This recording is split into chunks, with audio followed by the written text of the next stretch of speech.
Olá, saudações, sejam bem-vindas, sejam bem-vindos. Vamos falar de literatura irlandesa, vamos falar de um romance que seria histórico, né? Porque se passa assim na Primeira Guerra Mundial, a Grande Guerra, né? A Grande Guerra depois virou a Primeira Guerra Mundial porque teve o quê? A Segunda Guerra Mundial. Então nós vamos ler aqui o John Boyne, né, que é irlandês, mas a história se passa no leste da Inglaterra, né? Lá no Reino Unido. E é uma história que é contada em dois níveis, então são duas histórias, né? São praticamente duas histórias, vai falar muito sobre o pacifismo, né? O nome aqui é O Pacifista, que é o título em português. Mas é um dos temas do livro realmente, porque nós vamos conhecer aqui jovens soldados, né? Que foram para a Primeira Guerra Mundial, alguns morreram, alguns sobreviveram, né? Então essa é a história principal do livro. Mas a história está em dois níveis, né? Então nós temos a história durante a Primeira Guerra Mundial, né? Os treinamentos, o embarque, as batalhas da Primeira Guerra Mundial. E também o momento em setembro de 19, quando começa a história, né? O nível da história. Então o começo da história é o narrador Tristan Sadler, né? Tristan Sadler. E em setembro de 19, ele relata uma viagem, né? Até uma cidade, Norwich, na Inglaterra, leste também na Inglaterra, em que ele, após mandar cartas para a irmã de um personagem aqui, que é o Will, né, Will Bancroft, William Bancroft, ele resolve marcar, né, uma viagem, uma visita a esta irmã, né, e para levar cartas, né, cartas que ficaram com o falecido soldado. Então você vai conhecendo a história em dois níveis, né. O Tristan, obviamente, ele sobreviveu, e aí ele vai contar então o que aconteceu durante a guerra, além das cartas, né, as várias cartas que o irmão Will enviou para essa irmã Marian, né? E aí você vai ter então dois níveis: a conversa do Tristan Sadler com a Marian Bancroft, que é a irmã do falecido Will. E aí você vai conhecer a história do Will, né, tanto na infância dele quanto durante a guerra. E também conhecer o Wolf, o Arthur Wolf, que é um outro personagem interessantíssimo aqui, que é um objetor de consciência. O que é um objetor de consciência? É aquele homem, aquele soldado que recusa se lutar, né, por questões morais, éticas, filosóficas, religiosas. Vários religiosos, né, a gente sabe, vários religiosos, por exemplo, adventistas, testemunhos de Jeová, por exemplo, são a fé Bahá'í também, né, pacifista. Então são tipos de objeção de consciência por uma fé, né, povos pacifistas, né, judeus durante várias guerras também não lutavam, né, então, ou seja, por questões étnicas, religiosas, a pessoa fala assim, não, né, não usarei armas contra meus semelhantes, né, o mandamento de não matarás, né, então o pacifismo seria isso. E aí muitas vezes soldados que são objetores de consciência são enviados como padioleiros. Padioleiro é tipo a Cruz Vermelha, né? Eles vão lá para levar os feridos, né? E tem vários soldados, né? Inclusive um soldado durante a Segunda Guerra Mundial, que é um adventista, que ele resgatou vários soldados feridos, né? Assim, então é impressionante também que ele padioleiro é isso, né? Ou seja, um enfermeiro, né? Uma espécie de enfermeiro, primeiros socorros, né? Então ele vai salvando ali. Tá, então essa questão da Primeira Guerra Mundial tem vários livros, né, que falam sobre essa questão. Tem ali, por exemplo, o final do Montanha Mágica, do Thomas Mann, né, que acaba na cena da Primeira Guerra Mundial. Tem um grande livro alemão do Erich Maria Remarque, que ele vai chamar Nada de Novo no Fronte Ocidental, Nada de Novo no Fronte Ocidental, que vai relatar como é que era, né, a terrível condição dos exércitos, tanto os alemães, né, para os impérios centrais, quanto para os ingleses e franceses, depois os americanos, né, os estadunidenses entram na guerra em 17, no mesmo ano em que os russos, né, o Império Russo vai sair da guerra, né.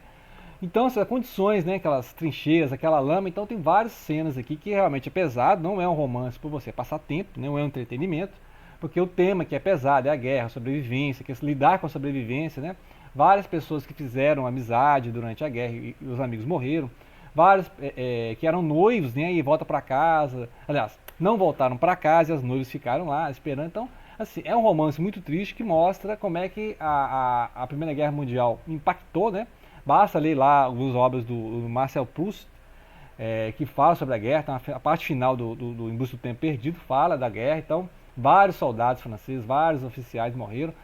Então, foi tão traumática a Primeira Guerra Mundial que eles fizeram de tudo para não ter a Segunda Guerra. Não, vocês veem que fizeram de tudo, tentaram diplomacia, negociaram lá com o Terceiro Reich e tal, porque ninguém queria a Segunda Guerra Mundial. E você viu o terrível que foi, né? A Segunda Guerra Mundial ainda foi pior que a Primeira, né? Por isso que a Primeira Guerra Mundial é chamada da Grande Guerra. Então, é um tema aqui, é um tema muito, né, complicado. Então, vários livros que falam. E esse personagem do Arthur Wolff é esse personagem assim que vai influenciar o Will, né? Então, o Wolff estava negociando para ir embora da guerra, ele não queria servir a guerra, né? Então todo mundo chamava de covarde, tem várias cenas aqui que ele é humilhado lá pelos sargentos e tal, literalmente, né, totalmente humilhado, e ele era um cara assim que ele, né, não era covarde, ele simplesmente falou assim, não quero lutar na guerra, a guerra é um absurdo, e é um absurdo, né? Eu imagino que se eu estivesse na guerra também acontecer a mesma coisa, então eu me vi, né, se foi um personagem que eu me identifiquei aqui na história, foi esse, do Wolff, que ele vê o absurdo da guerra, faz essa luta de elites aí, o pessoal, né, os jovens se matando, eu vou matar um cara alemão, que nem sei quem é, né, só porque o cara falta língua e tal. Então eu gostei muito desse personagem, é um personagem que eu, né, eu me recusaria para a guerra, então eu seria justamente esse objetor de consciência, né, eu acho a guerra um absurdo, não vejo, né. Então, como eu não vejo sentido na guerra, então eu seria punido, né, como padioleiro, eu seria preso, vários foram presos, né, deportados, é a condição do objetor de consciência. Inclusive a ONU criou em 15 de maio o Dia Internacional do Objetor de Consciência, né? Então, objeção de consciência, então objetor de consciência. Então, aí esse Wolff, ele vai influenciar muito o Will, né, que vai para a guerra. Então tem toda a parte aqui do romance que eles estão fazendo treinamento, e aí eles vão para a França, várias cenas de, né, de trincheira, de lama, as condições péssimas de guerra, né? Então, e o Will, durante a guerra, ficava escrevendo as cartas para a irmã, né? Então, você está escrevendo poesia, tal, que vários, né? Vários soldados escreviam poesia, né? Tem até um livro, né? De poesias de soldados da Primeira Guerra Mundial, poetas ingleses, né? Não lembro exatamente o título, mas é um livro que coleta esses poemas, essas cartas dos soldados ingleses na Primeira Guerra Mundial, né? Então, a gente conhece mais sobre a Segunda Guerra Mundial e a Primeira Guerra Mundial ficou esquecida, né? Assim, pouca gente dá atenção, porque mas é interessante ler isso aí. Muito bem, nessas partes alternadas, ou seja, setembro de 39, de 19, né? E ele voltando a 16, 17, que é a guerra, né? Que durou até 18.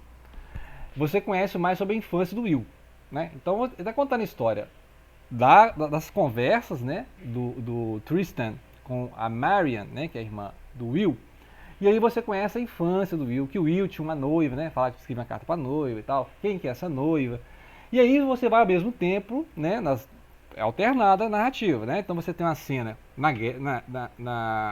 na conversa, né? Do Tristan com a irmã do Will. Aí você tem uma cena na guerra, né? Aí você tem mais conversa, e depois uma cena na guerra. Então é assim que vai sendo, o romance vai indo e voltando para você entender algumas coisas que são comentadas, né? Então, por exemplo, esse Wolff, ele foi morto, né? Assim, no dia anterior que ele seria transferido, porque ele conseguiu, né? Conseguiu autorização para não ir para a guerra. Aí alguém matou, né? Porque ele apareceu morto na lama e tal. Então alguém ressentido com ele, que ele é um covarde e tal, mataram o Wolff. E aí o Will mudou a personalidade dele, porque ele ficou assim totalmente transtornado, porque estava fazendo amizade com esse Arthur Wolff. E ele passa então a ter as mesmas ideias de pacifismo e tal, né? Mas o Will ele queria ir pra guerra, né? Então assim, então fica esse conflito de ele é patriota, ele quer ir pra guerra, mas ele entende as razões do Wolff e fica revoltado porque mataram o rapaz assim que não tinha nada, né? Apenas se recusou a ir pra guerra, não era um covarde, né? Então ele fica revoltado que eles têm matado de forma covarde, né? Covarde foi quem matou o Wolff, né? Assim, na calada da noite e tal. Então, e aí alguns dizem que o Will também ficou esse covarde porque ele se recusou a atirar durante a guerra, né? Então é essa questão mesmo da... Então o Will, né, ele é considerado também um covarde e tal, então tem toda essa questão é a versão que a versão dos fatos que a família recebeu, de que ele realmente tinha se portado mal durante a guerra, então foi um motivo de vergonha para a família.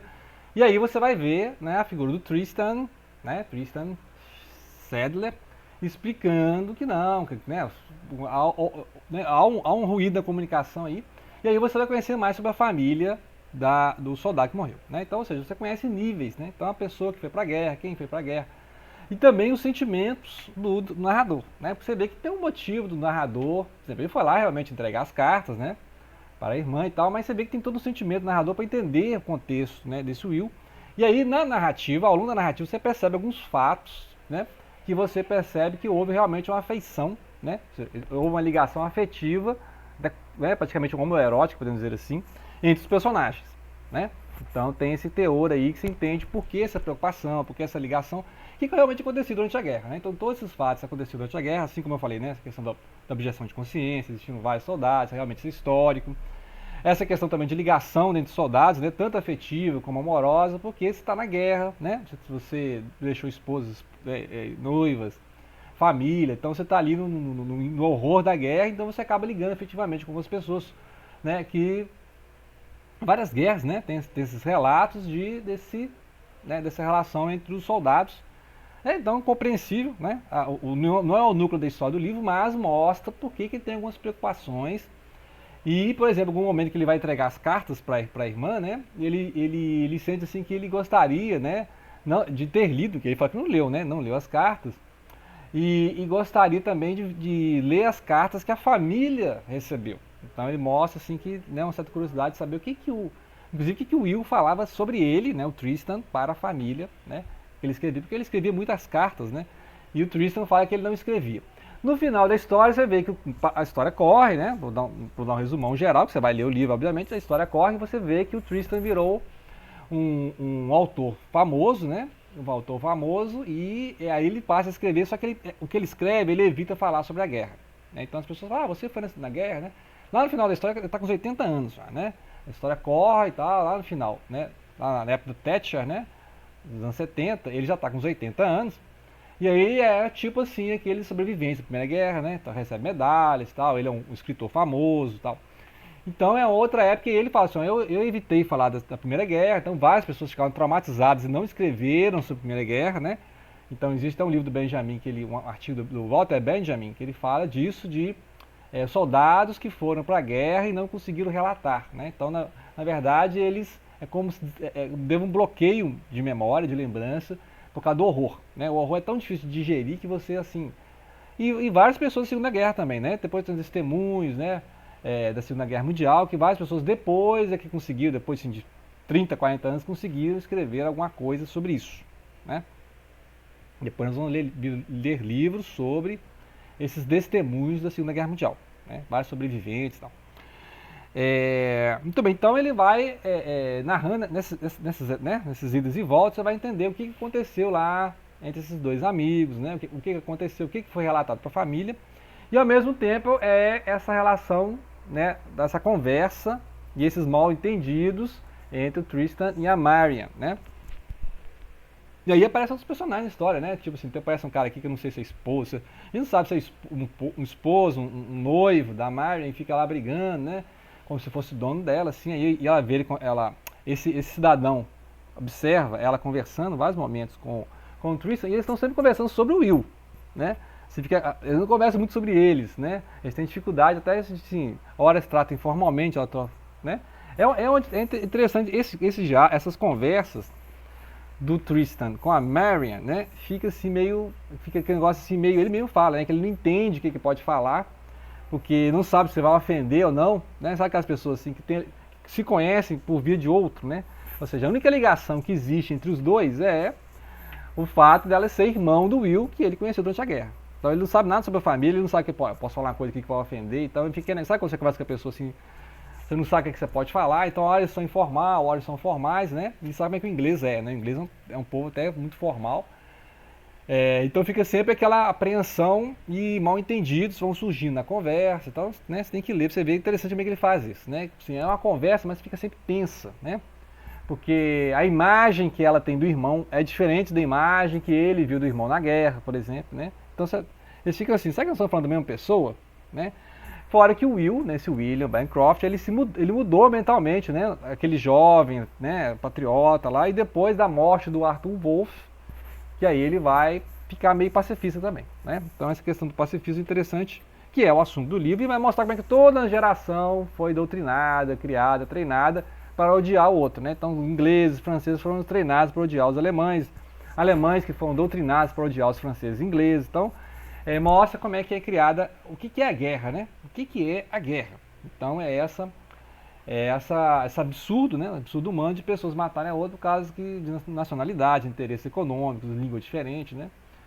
Rivalidades, revanchismo, né? Então todos esses assuntos estão no livro, né? Então eu fiz só um resumão geral, né? Prepare-se que não é um livro fácil, né? Eu estou relendo e vi realmente demanda uma certa leitura sobre a Primeira Guerra Mundial, né? Mas não é um livro assim que vai te dar panorama histórico. Se você tiver curiosidade, você vai lá, né? Alguns relatos realmente são históricos, mas o mais importante aqui é a relação, né? São os diálogos, a relação humana, né? Acho que mais, por isso que eu não coloco como romance histórico, né? Apesar que tem um período histórico, mas romance histórico seria um romance realmente que tivesse a preocupação, né, de descrever a Primeira Guerra Mundial, mas a Primeira Guerra Mundial que é o terrível moldura da história, a terrível moldura sobre a qual se move a história, né? Ok? Então tentei resumir o livro, mas é basicamente isso aí, tem que ler o livro, né? Lembrar que o autor fala sobre guerra também lá no Menino de Pijama Listrado, né? Que é um clássico dele, que é a fama do John Boyne, que é o menino, né? Vai passar durante a Segunda Guerra Mundial, que é o campo de concentração, né? É um assunto muito polêmico e o tom do livro é mais infanto-juvenil. Então você vê o desafio que foi. E aí surgiram outros livros, né? Aquela menina que roubava livros, né? Pegando essa vibe aí, esse estilo de contar histórias da Segunda Guerra Mundial, mas um tom mais juvenil, jovem adulto, né? Isso aí, ok? Obrigado pela atenção.